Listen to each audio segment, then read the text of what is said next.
여러분 반갑습니다. 사도행전 말씀 묵상 시간입니다.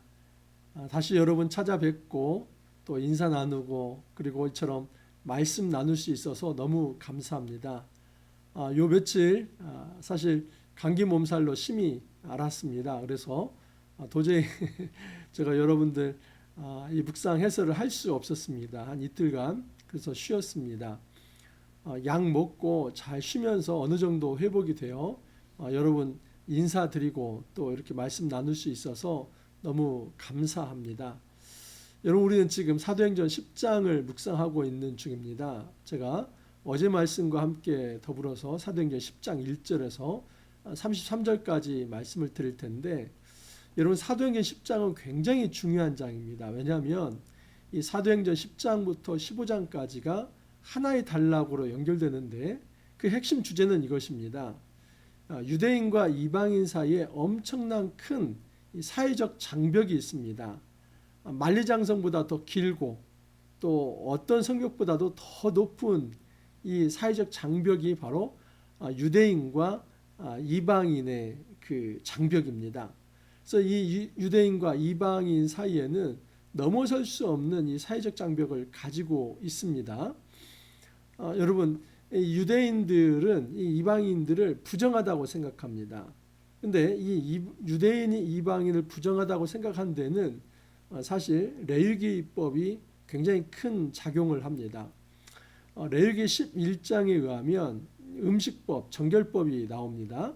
여기 보면 정한 짐승과 부정한 짐승이 있어서 정한 짐승은 먹을 수도 있지만 부정한 짐승은 먹을 수가 없습니다. 예컨대 이렇습니다. 육상 동물 중에서 발에 어떤 쪽이 갈라지고 되새김질을 하면 그건 정한 짐승입니다. 하지만 뭐 쪽이 갈라졌다 할지라도 되새김질을 하지 않으면 부정한 짐승입니다. 대표적인 게 뭡니까? 바로 돼지이죠. 그래서 유대인들은 절대 돼지고기를 먹지도 않고 그걸로 또한 제물로 쓰지도 않습니다. 하지만 이방 사회에서는 돼지고기는 이방 제사의 제물로도 쓰일 뿐만 아니라 그냥 너무나 그 사랑하는 이 고기이죠. 그래서 이런 부정한 그 음식을 먹는 이 이방인들은 부정하다라고 생각을 합니다. 그래서 그들과 대화를 하고 함께 식사하는 것은 내 몸을 부정하게 만든다 생각하기 때문에 유대인들은 절대 이방인과 함께 식탁을 대하지 않습니다. 이방인과 식탁을 대하지 않고 이스라엘 사람들, 이 유대인들끼리만 식탁을 대하는 것은 이런 어떤 전제가 되어 있는 것이죠. 너는 같은 이 유대인이기 때문에 절대 돼지고기 먹지 않지. 그래, 우리가 함께 식사할 수 있어. 이것입니다. 하지만 이방인과 함께 식사한다는 것은 너 돼지고기 먹는 애인데 너 이 부정한 사람인데 너하고 같이 식사하면 나도 부정해지는데 그래서 절대 이방인과는 함께 식사를 하지 않습니다. 여러분 이런 사회적 풍토 속에서 아무리 이제 기독교가 예수를 믿고 하나님의 자녀가 되고 구원받을 수 있다고 하지만은 그 유대인 기독교인들이 이방인 기독교인을 받아들이는 것은 굉장히 쉽지 않은 일입니다. 이것은 정말 영적인 혁명이 일어나지 않으면 불가능한 일이다라고 볼 수 있습니다. 여러분 10장은 바로 그 영적 혁명의 어떤 도화선과 같은 그런 이제 어떤 사건이다라고 볼 수 있습니다. 자 이제 12장까지 사실은 베드로의 사역이 주 사역인데 8장에서 빌립 이제 집사를 통해서 사마리아의 복음이 전파되었고 9장에서는 사울이라고 하는 사람이 이제 회심을 하면서 이방인 전도가 시작되었다는 것이 나옵니다. 자 그런데 이제 자연스럽게 보십시오. 이 예루살렘에서 온 유대에서 사마리아로, 사마리아에서 이제 이방인 땅 끝으로 이제 복음이 전파되기 때문에 자연스럽게 복음은 지금 이방인을 향해서 계속 넘어가고 있습니다. 자 그런데 이 유대인의 생각과 유대인의 사고는 어디에 멈춰 있냐면 예루살렘에 멈춰 있습니다. 예루살렘 그 율법에 멈춰 있습니다. 그래서 이 예루살렘과 이 율법의 한계를 벗어 던지지 않는다면 세계 선교는 언간생심 이루어질 수 없습니다. 특별히 지금 핵심되는 사람들, 이 사도 중에서도 베드로와 같은 이 핵심되는 사도들이 여전히 유대주의적 사고에 멈춰 있다면 지금 기독교는 생겨나지 않습니다. 지금 아직까지 유대교의 큰 어떤 그림 속에서 예수 믿는 사람들이 지금 있는 겁니다. 예루살렘이라고 하는 곳, 또는 이제 이제 유대인이라고 하는 사람들, 조금 더 나아가면 디아스포라 유대인, 그러니까 헬라파 유대인, 이 정도 사람들. 근데 여기에서 지금 이방인들이 예수 믿는다고 하는 것이 너무나 지금 받아들이기 어려운 상황입니다. 특별히 할례 문제가 걸려 있습니다. 이 할례 받지 않은 사람들은 하나님 백성이 아닌데 어떻게 할례 받지 않은 사람이 예수 믿는다고 해서 하나님 백성 될 수 있나? 이 심각한 걸림돌, 장애가 있었던 겁니다. 여러분, 이것은 사람이 이 장벽을 절대 깨뜨릴 수 없습니다. 누구만 할 수 있겠습니까? 성령께서요. 이 성령이 아니면 절대 이 장벽, 이 사회적 장벽, 종교적 장벽을 넘어설 수 없습니다. 그런데 이 성령께서 오늘 이 작업을 하시는 겁니다. 너무 흥미진진합니다. 자, 10장 1절 이하를 보시면 가이사랴에 고넬료라고 하는 사람이 있습니다. 그가 제9시쯤에 기도 시간에 기도를 합니다. 근데 이 사람은 하나님을 경외하는 자라고 합니다. God fearer. 여러분, 그 당시에 그런 계층의 사람이 있었습니다. 이방인이지만 이 유대교를 흠모합니다. 이방인이지만 여호와 하나님 유일신 사상을 흠모해서 그 여호와 하나님 앞에 예배하고자 하는 사람이 있었습니다. 그러면 이방인이기 때문에 이 사람들은 아직 할례를 받지 않았습니다. 할례를 받지 않았지만 비록 유대인은 아니지만 이 여호와의 신앙에 대해서 마음이 열려있던 사람들, 이 계층을 God fearer, 이 하나님을 경외하는 자라고 합니다. 여러분, 지금 이 이방인, 이 로마의 이탈리아 이제 군대의 이 백부장, 이 로마 군대의 중대장이 고넬료라고 하는 사람인데 이 사람이 여호와 신앙을 가지고 있습니다. 하지만 아직 예수에 대해서는 들어보지 못했던 사람입니다. 근데 그 사람이 이 유대교의 기도의 어떤 하나의 어떤 습관을 좇아서 지금 오후 한 3시 정도, 여기 제9시면은 플러스 6을 하면 15시입니다. 그래서 오후 한 3시 정도, 이 3시 정도에 지금 하나님 앞에 기도를 하고 있는데 그때 환상으로 음성이 들려옵니다. 그래서 너는 지금 욥바에 너의 그 시종들을 보내라. 그러면 욥바에 가면은 베드로라고 하는 사람이 있는데 그 베드로라고 하는 사람이 무두장이 시몬의 집에 있을 것이다. 그를 데리고 와서 말씀을 들으라는 겁니다.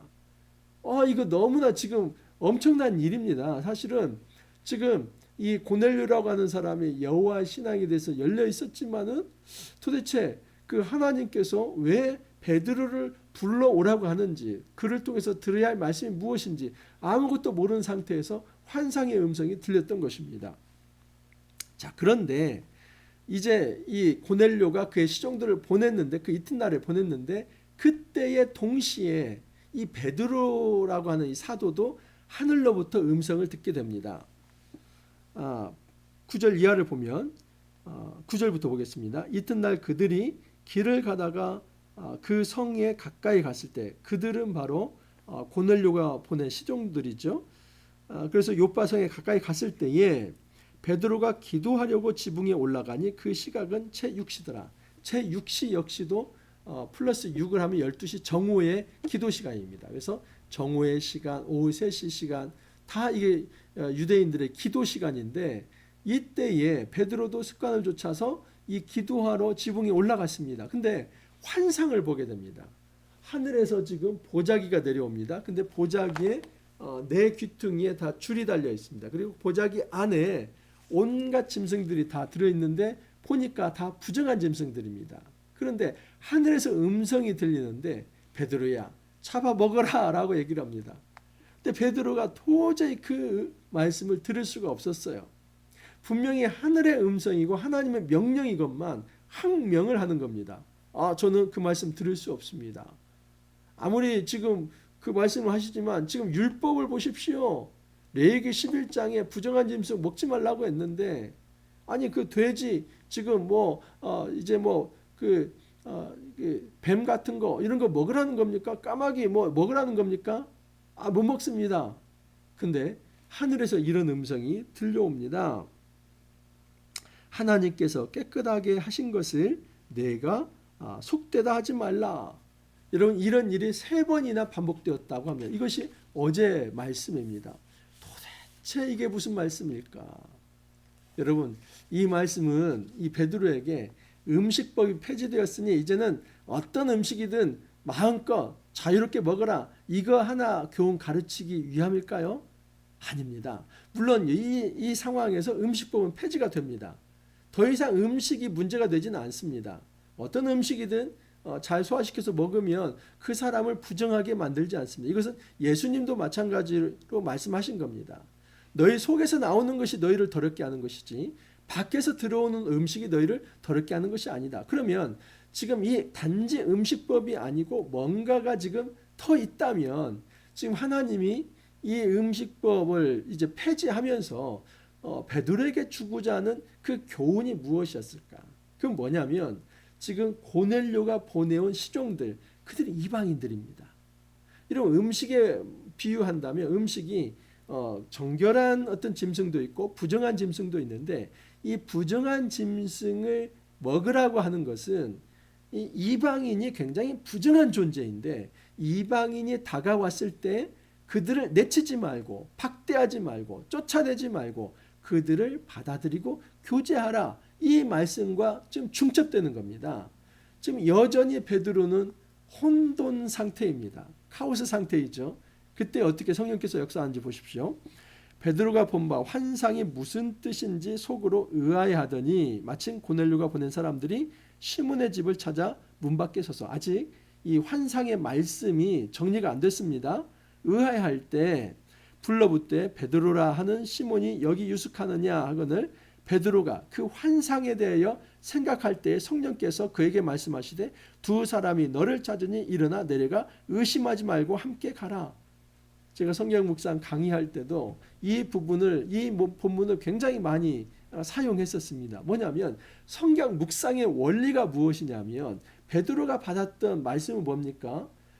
환상이 말씀입니다. 그 환상 속에서 이것을 잡아먹으라, 이게 말씀이었죠. 근데 베드로는 이 말씀이 이해가 안 돼서 계속 생각합니다. 묵상은 생각하는 것입니다.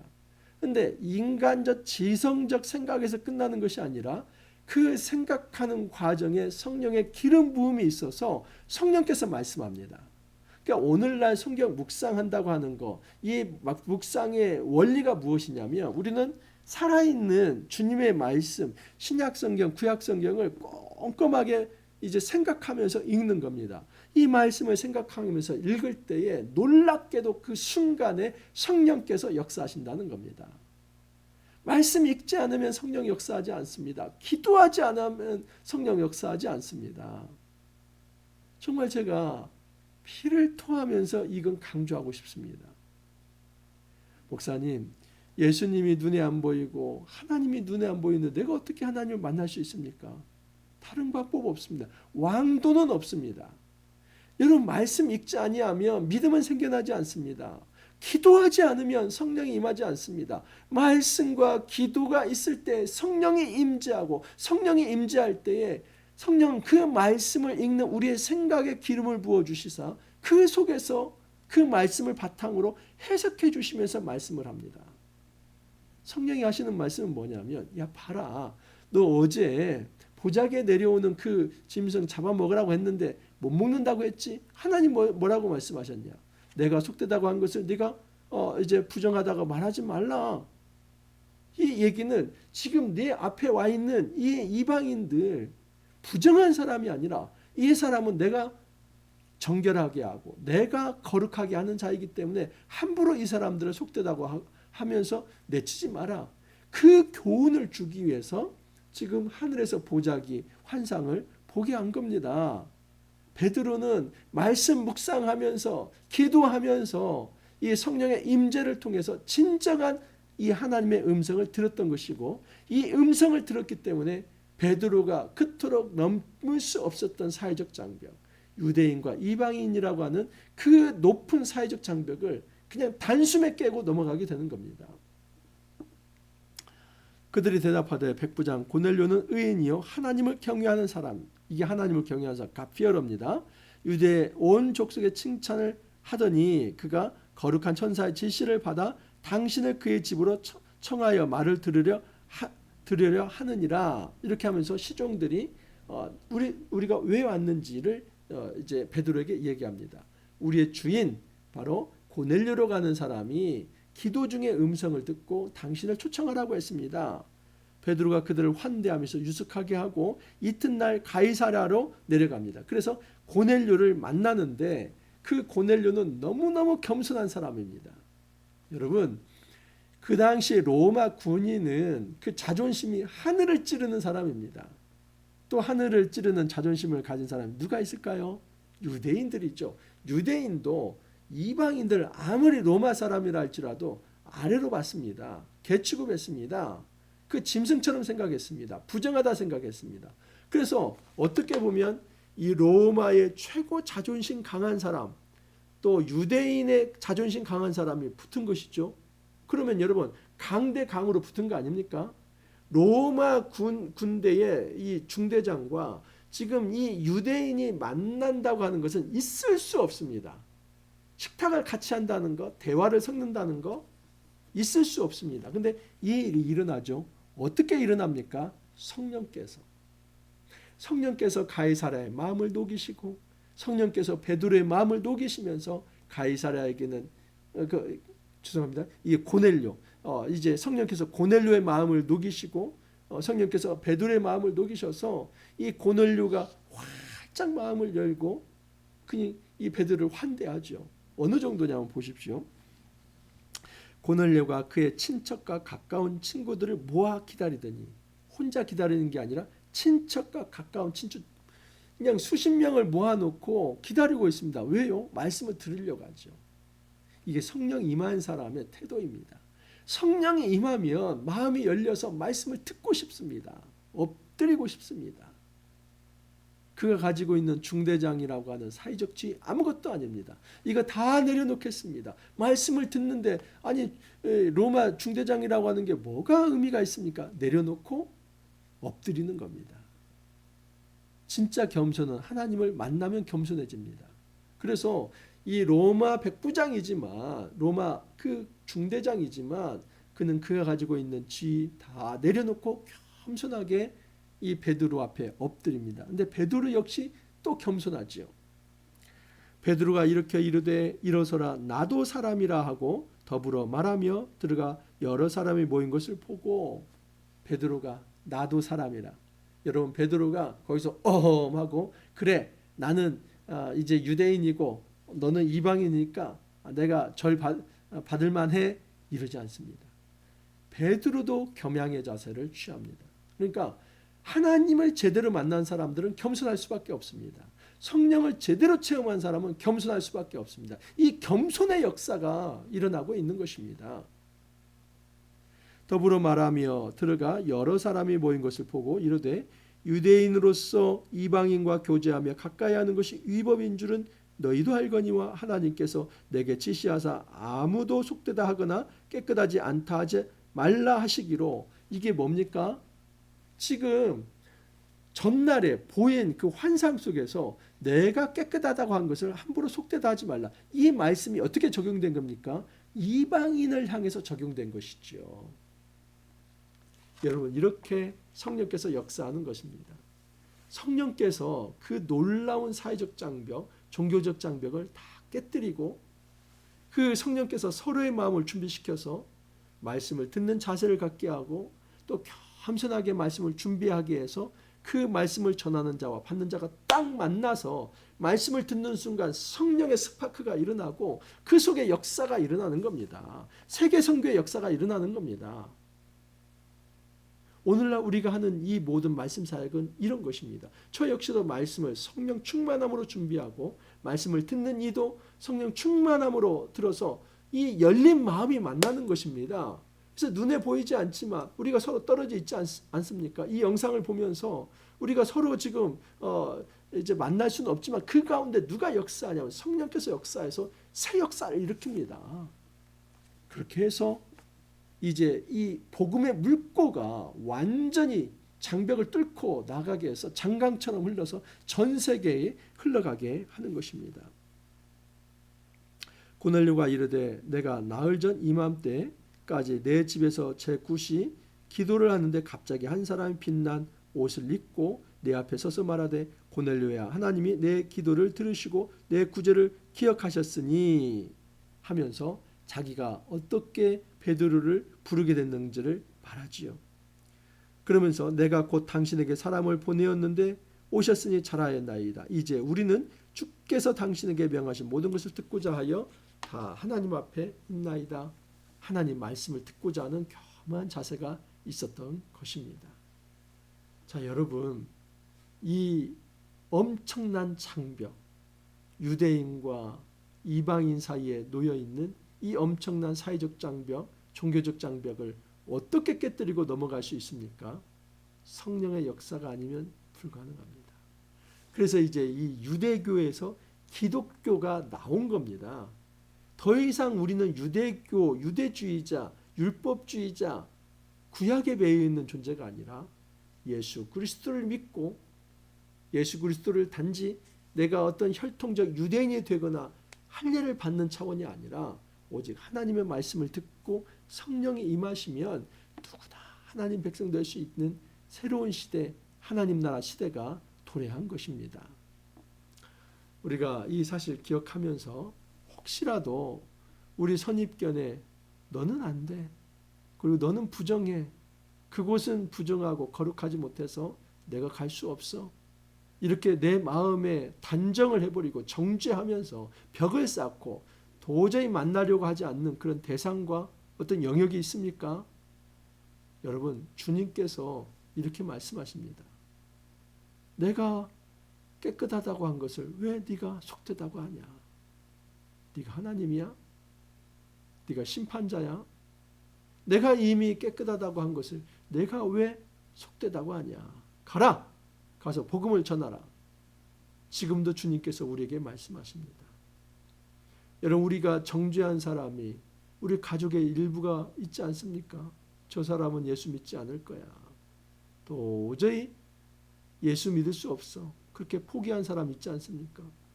혹시 우리 친구 중에, 우리의 친지 중에, 또 우리의 모든 사회 현장의 동료 중에 예수 믿지 않는 사람들 함부로 우리가 부정하다고 말을 하고 그들과 어울리는 것은 내 몸을 더럽힌다 생각하며 말도 섞지 않고 그렇게 우리가 살아가지 않습니까?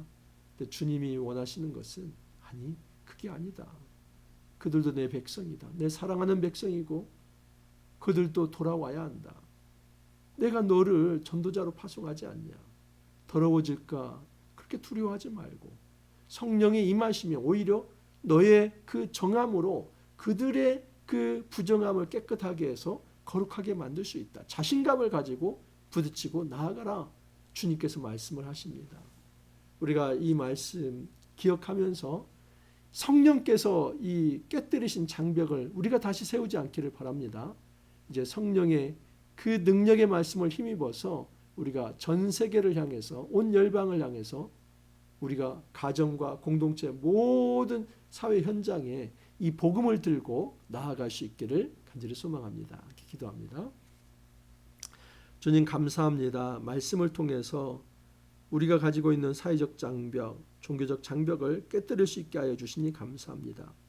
때로는 여성과 남성이라고 하는 성별, 또 인종 간의 피부색을 가지고 있는 인종의 장벽, 또 사회적 지위와 또 돈의 많고 적음을 통해서 서로 경계를 치며 너와 나는 다르다고 하며 차별하고 무시하고 그렇게 살아갔던 저희들 모습을 회개하며 반성합니다.